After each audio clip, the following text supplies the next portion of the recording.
él no funciona. Viene la siguiente vez, doctor, lo que usted me da no sirve para nada. Sí, porque son un poquito groseritos este tipo de pacientes, la mayoría, no hablo de todos. ¿Ya? Entonces, para el tratamiento de la neuropatía, los anticonvulsivantes, pregabalina, gabapentina, valproato y carbamazepina. Y los antidepresivos, amitriptilina, duloxetina, venlafaxina. Hay otros agentes farmacológicos que se recomiendan para el dolor que nosotros no lo hemos usado. El dinitrato de isosorbide, por ejemplo, en aerosol, nosotros no lo hemos usado. Capsaicina, tampoco. Estos parches Lidoder, eso sí. Pero el problema de eso es que cuesta bastante dinero. Ese es el problema.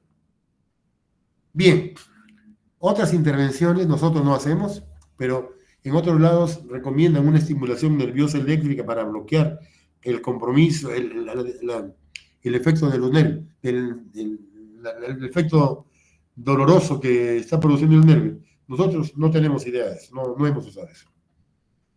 Bien, entonces, en conclusión, hay un esquemita que les ayudaría para el manejo del dolor. En conclusión, entonces, para el manejo del dolor de tipo neuropático, tenemos la pregabalina, gabapentina, carbamazepina y valproato. Y los antidepresivos, amitriptilina, venlafaxina y duloxetina. Permítanme un segundito, chicos. 30 segundos, 30 segundos.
Chicos, disculpen, caramba, me fue a tener un café porque hace frío. Bien. Luego tenemos. Caramba, ¿qué dice?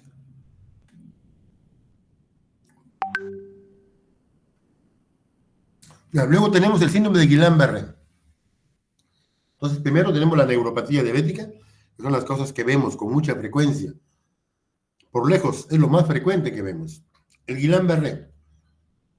El cuadro clínico es una parálisis motora reflexica de evolución rápida, sin trastornos sensitivos.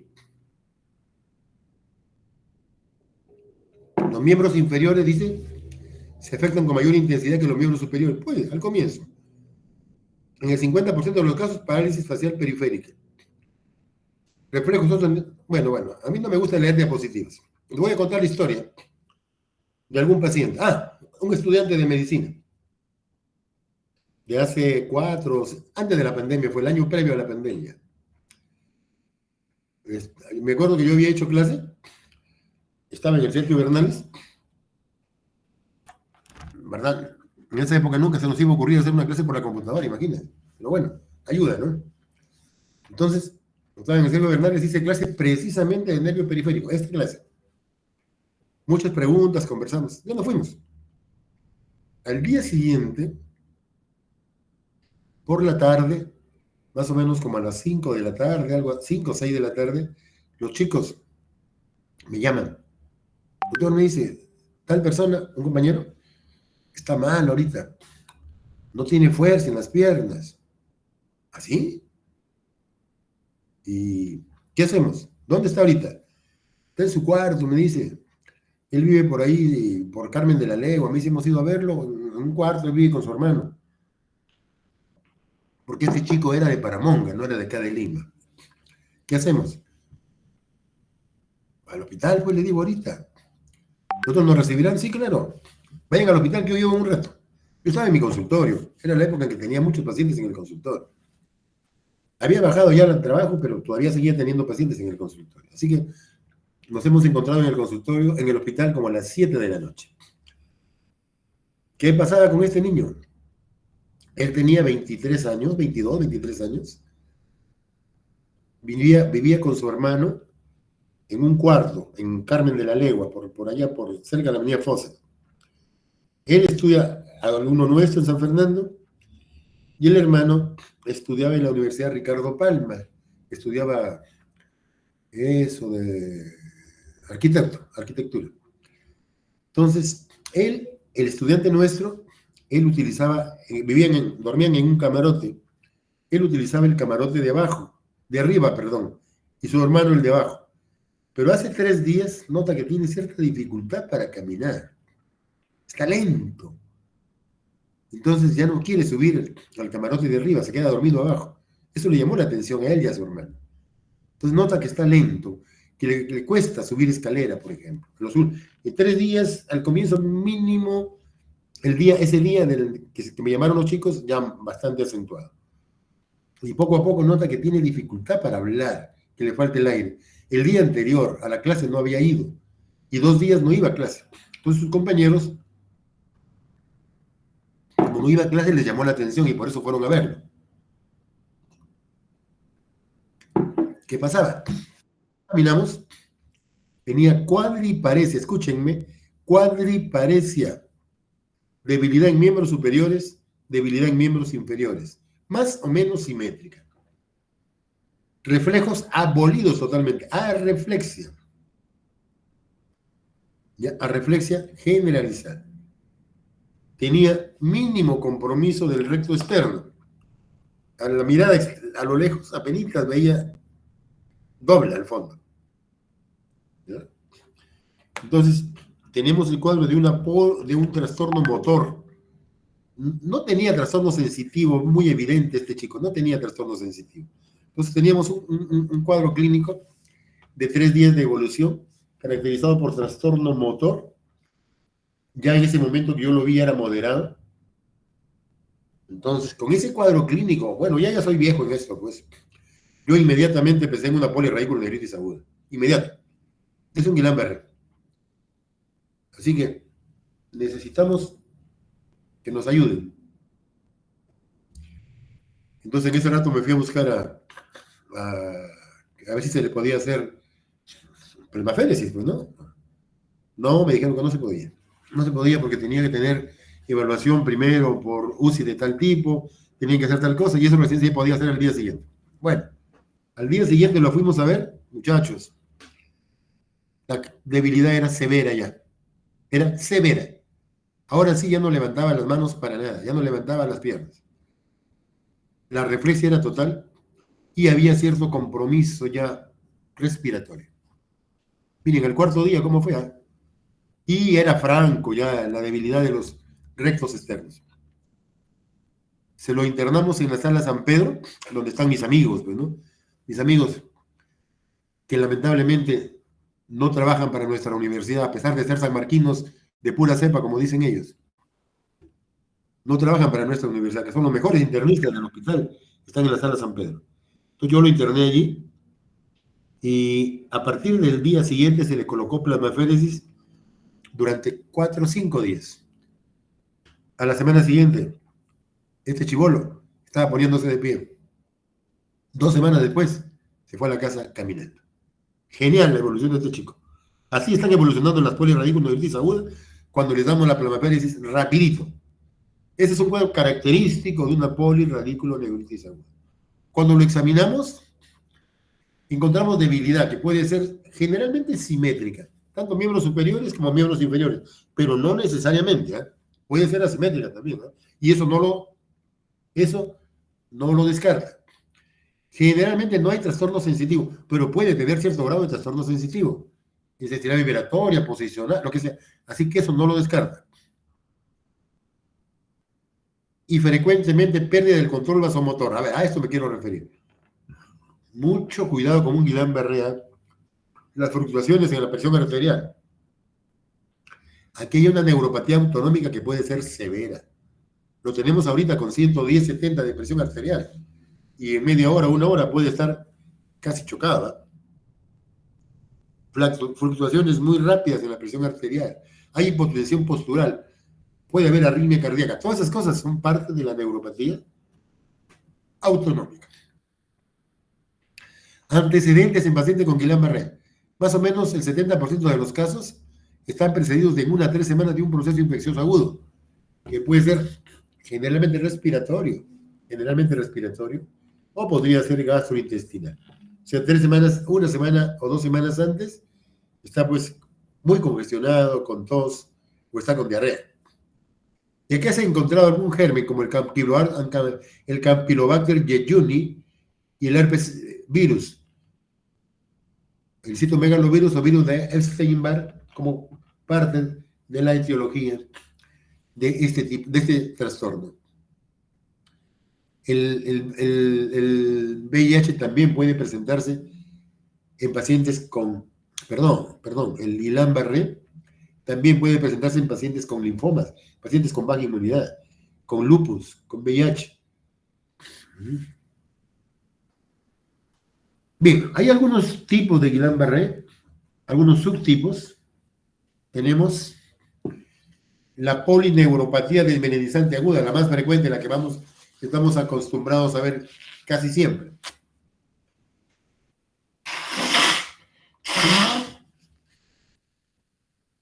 La neuropatía motora axonal aguda es un trastorno solamente motor, evidentemente motor. Lo vemos, no es muy frecuente, pero lo vemos. Tenemos un trastorno que ya nos cambia ya. Una neuropatía sensitiva, muy sensitiva. Eso ya nos orienta un poquito que podría tratarse de otro trastorno.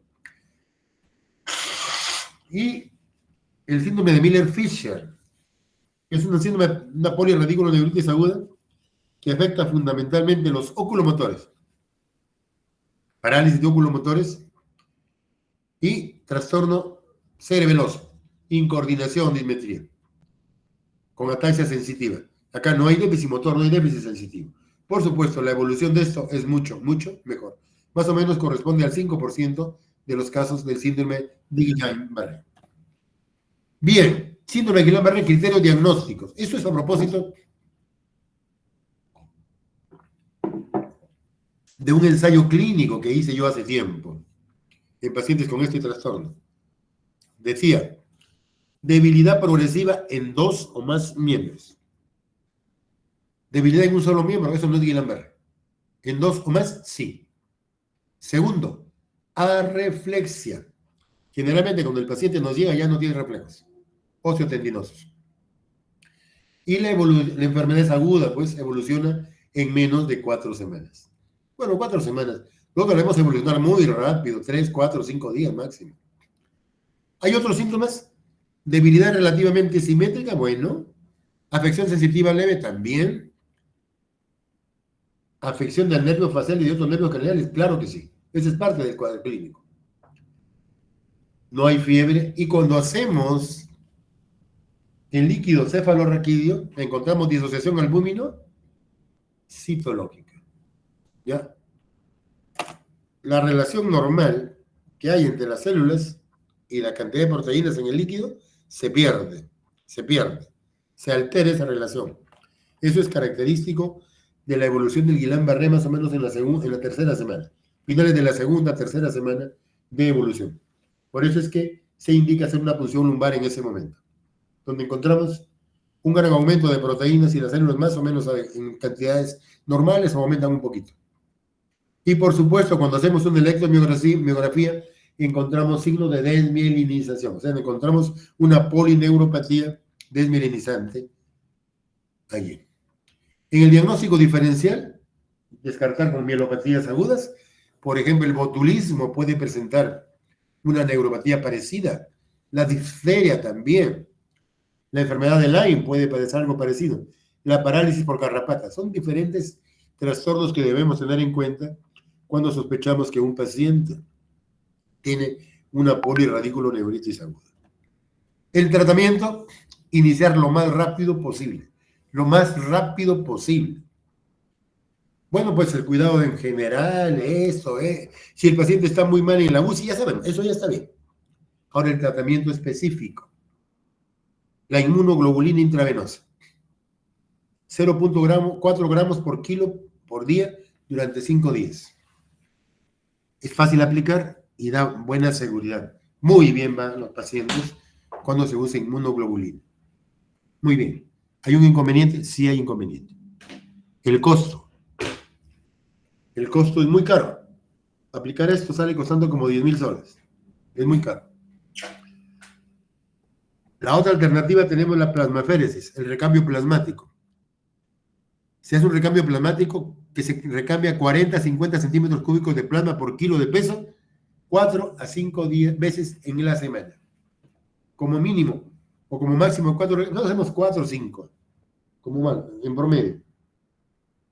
Y esto da muy buena respuesta, igual que la inmunoglobulina.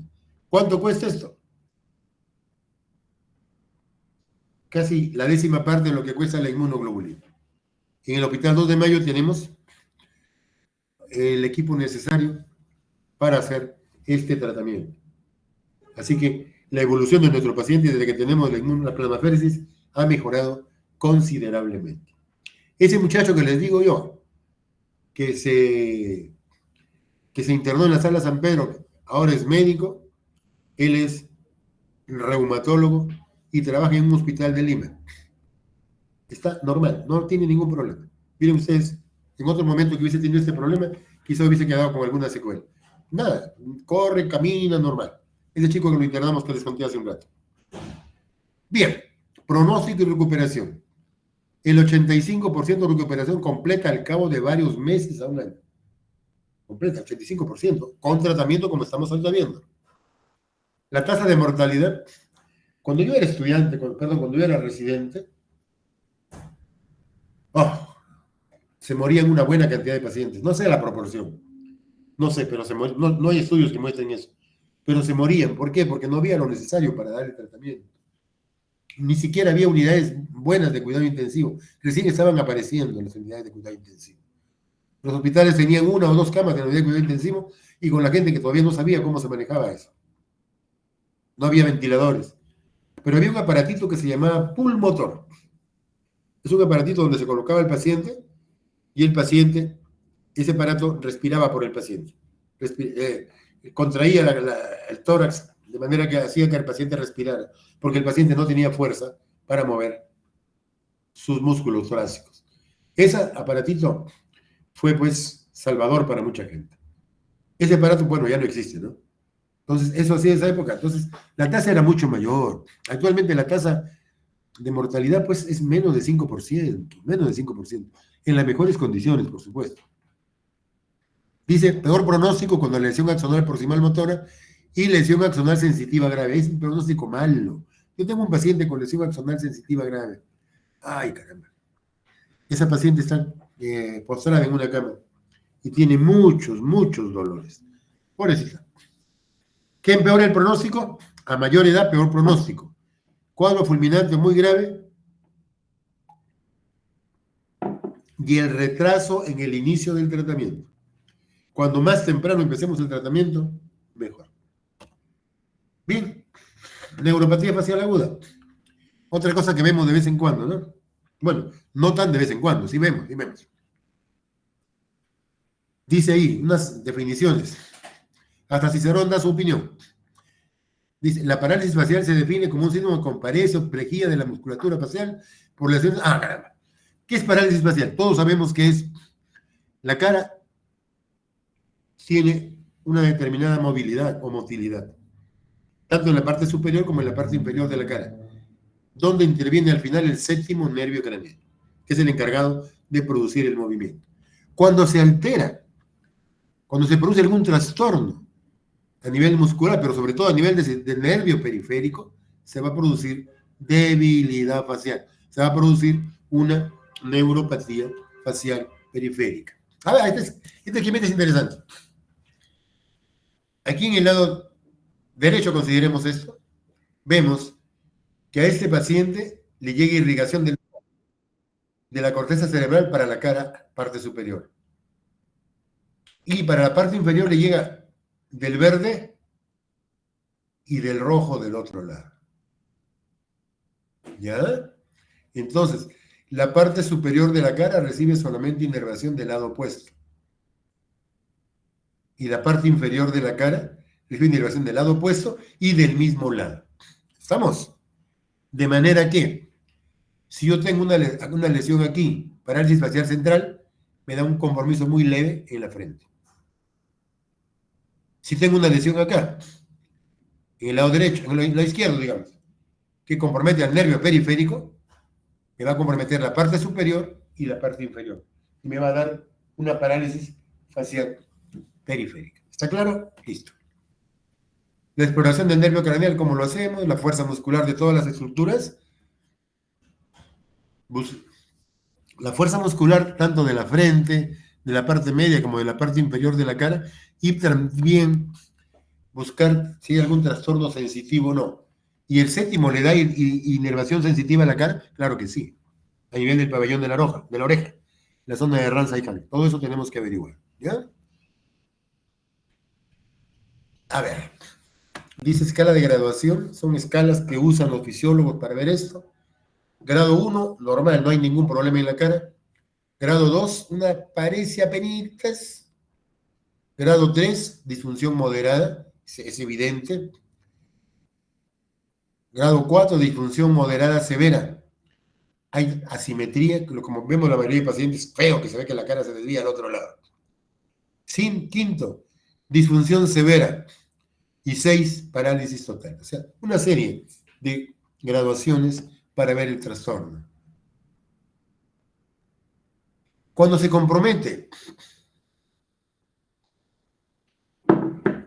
la cara, puede comprometerse la parte externa del axón y eso se conoce como axonogmesis, o puede comprometerse todo el nervio, negrogmesis. Así que cuando el informe viene de la electromiografía y nos dice axonogmesis, el pronóstico no es tan malo. Pero cuando dice negrogmesis, el pronóstico ya es peor. ¿Por qué? Porque indica que se ha comprometido todo el nervio, todo el nervio. Estas son escalas que usan los fisiólogos.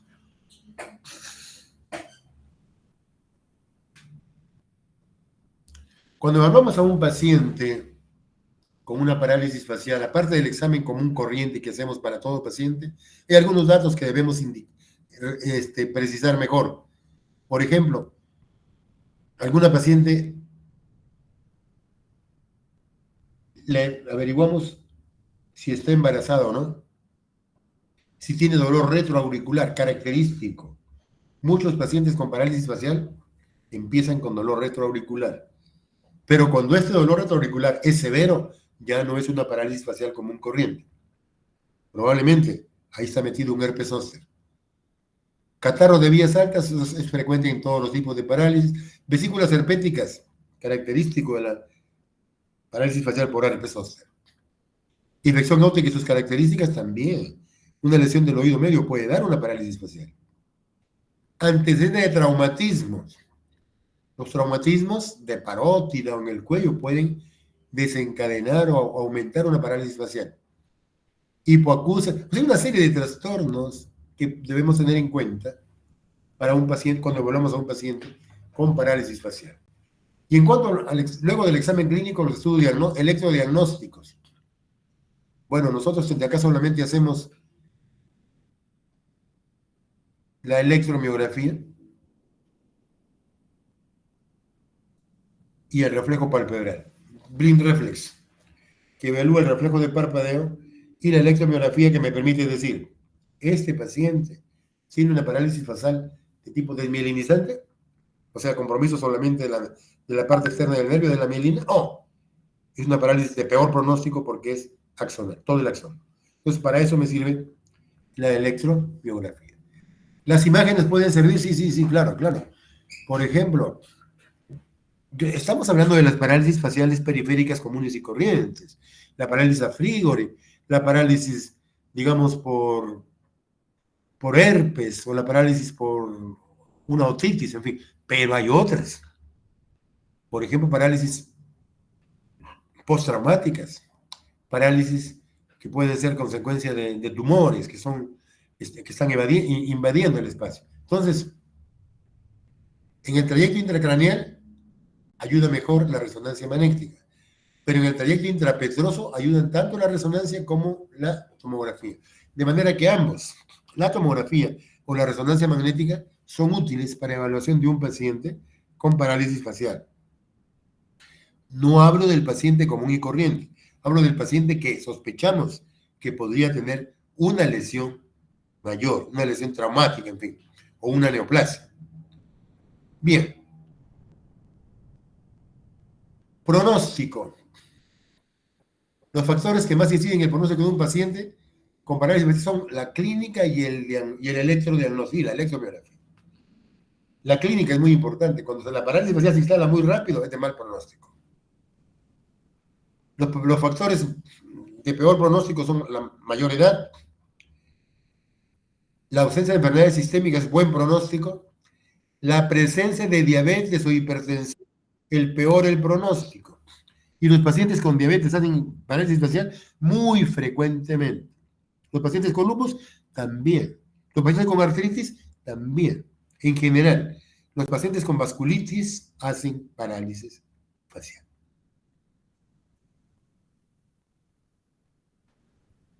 La otra característica es el pronóstico, es el cuadro clínico.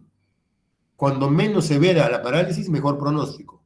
Una parálisis es mucho mejor pronóstico que una parálisis severa. Bien, ahí un cuadrito de los factores pronósticos. Cuando menos se da,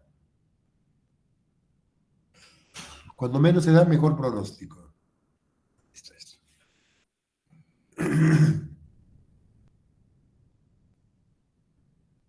Cuando menos se da, entonces decía mejor pronóstico. Cuando se instala muy rápido, es mejor pronóstico. Cuando se instala lentamente. Me equivoqué hace un rato que les dije lo opuesto. En cuanto al cuadro clínico, la presencia de síntomas concomitantes a la parálisis facial empeora considerablemente el pronóstico.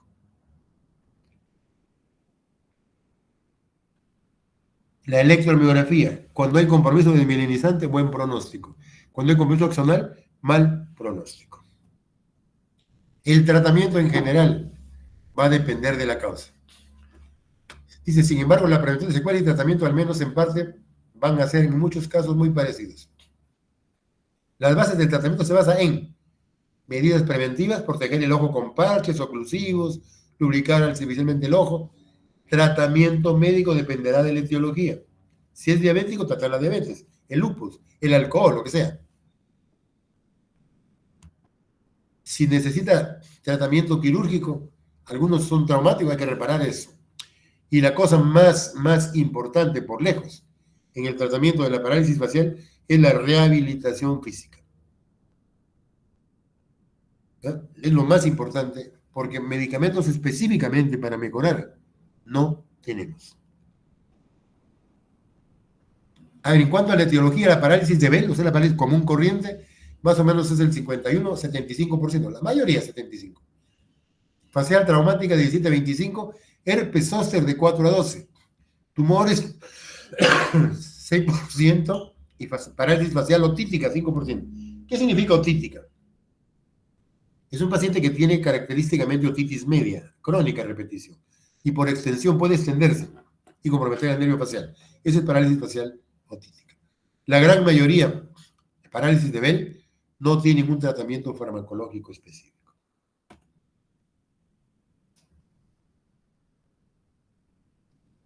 La parálisis de Bell que acabamos de ver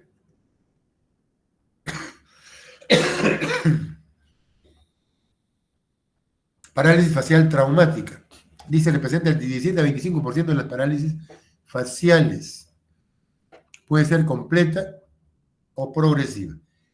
Las fracturas es la causa más frecuente. El herpes óseo.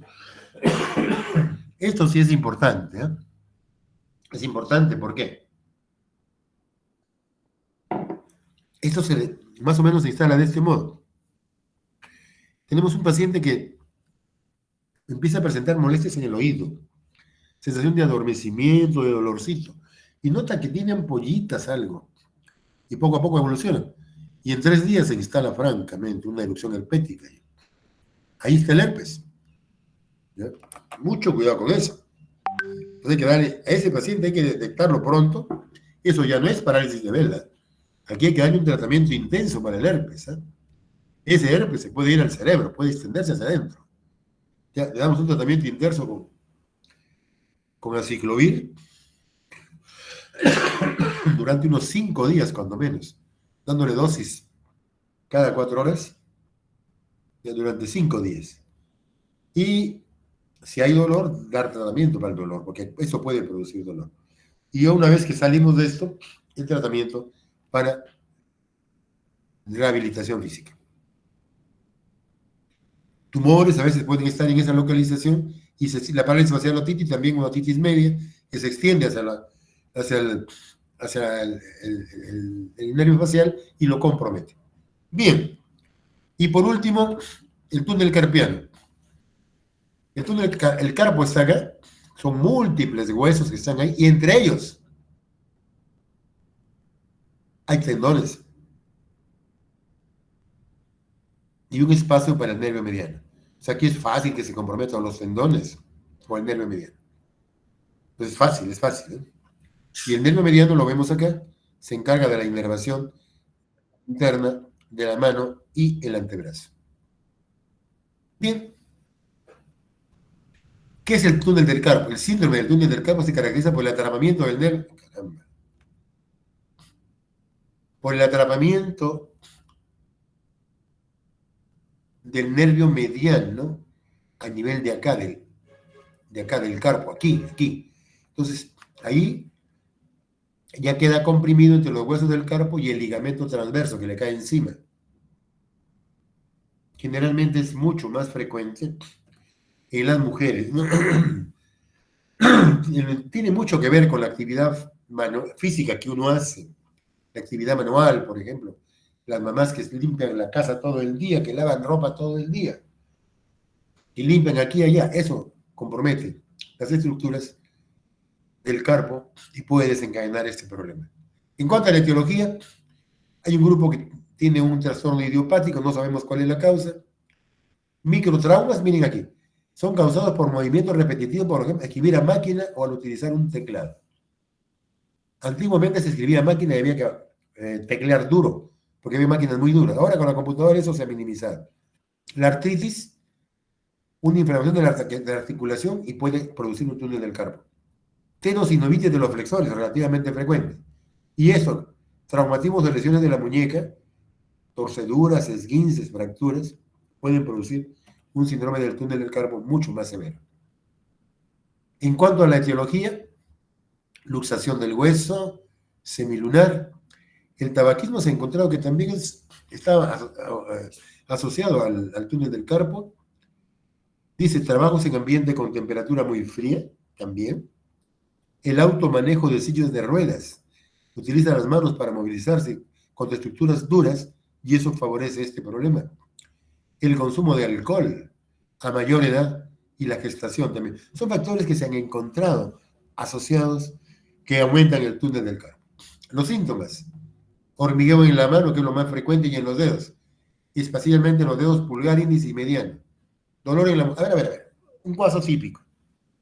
En la mañana la mamá que se despierta y nota que tiene adormecimiento de la mano. sobre todo de la cara interna de la mano, de los dedos pulgar y dedo índice. Eso, sobre todo en la mañana cuando se despierta. Hay adormecimiento, hay dolor y la mano tiene dificultad para cerrarlo o para abrirla. Progresivamente hay dificultad para agarrar objetos, debilidad en el pulgar o para hacer puño. Poco a poco hay pérdida de fuerza en los dedos y empieza a disminuir el volumen de la eminencia tenar. Cuando evaluamos al paciente, tiene atrofia en la eminencia tenar.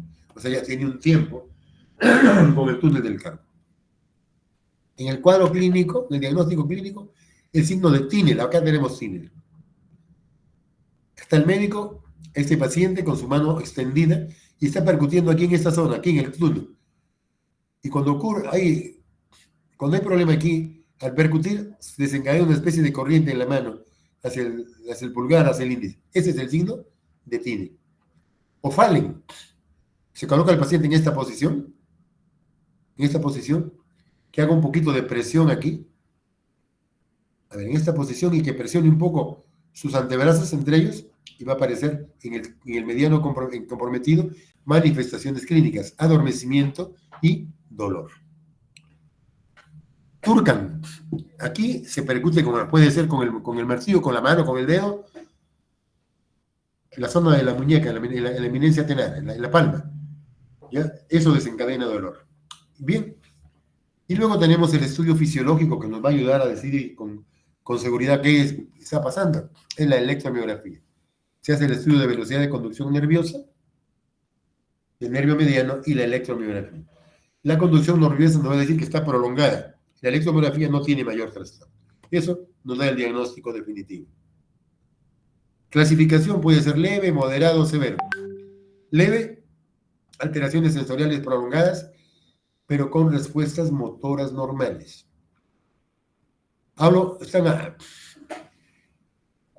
Aquí están tratando de clasificarlo de acuerdo a los resultados de la electromiografía. Dice alteraciones sensoriales prolongadas, pero con respuesta motora normal. Entonces, en el moderado ya la respuesta motora es prolongada también. Y en el severo, la amplitud motora está reducida porque hay mucho dolor.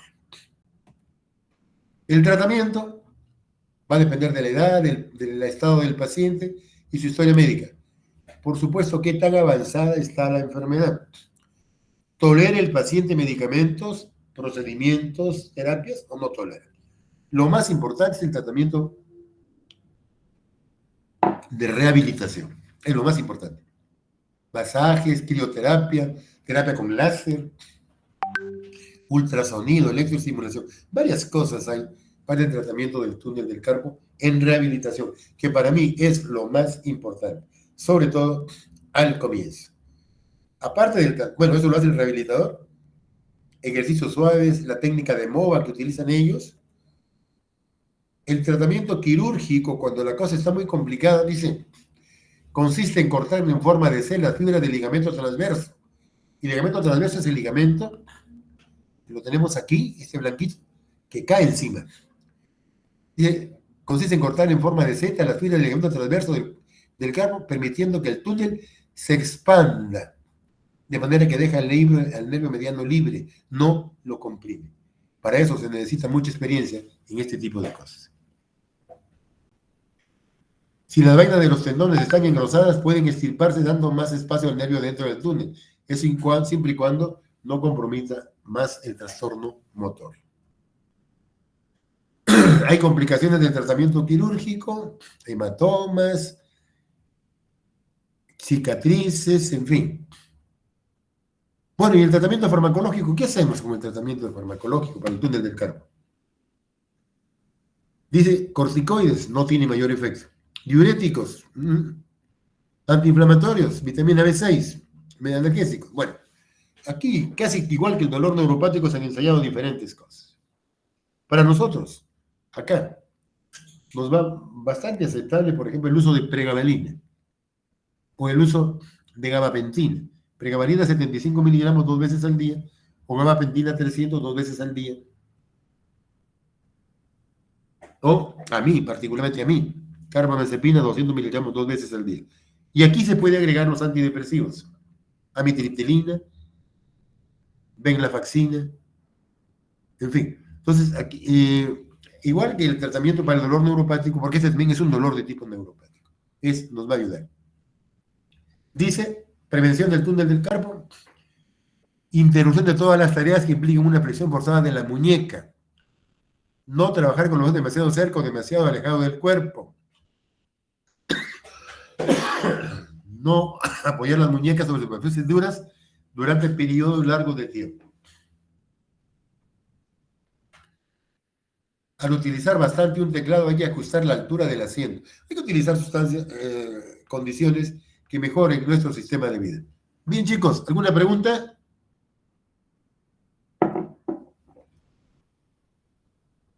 Disculpe que ha sido muy largo esto. ¿Alguna pregunta? ¿No hay preguntas? Creo que no, doctor. Listo, entonces quedamos acá, ¿ya? Cuídense mucho. Sí, doctor. Te paso un ratito más la PPT, John, a tu WhatsApp ahorita les paso. Sí, doctor. Doctor, una consulta. Libre. Sí, bueno, estos días, ya como ya estamos, ya por terminar ya, la semana, que vendría a ser la última semana, entonces no sé si es que podemos coordinar para un día quizás hacer un repaso, doctor. Yo creo que sí. El jueves o viernes, ¿está bien? Sí, doctor, justo esos días, están como que más libres, doctor. Ya, vamos, sí, conmigo, no hay ningún problema, con el mayor gusto. ¿Ya? Sí. Ya, listo, doctor. Muchas Ya lo gracias. coordinamos, sí, no hay problema. Listo, John, nos quedamos acá, ¿ya? Doctor. Chao, chicos, chao. Hasta luego, doctor. Chao, hijita. Doctor.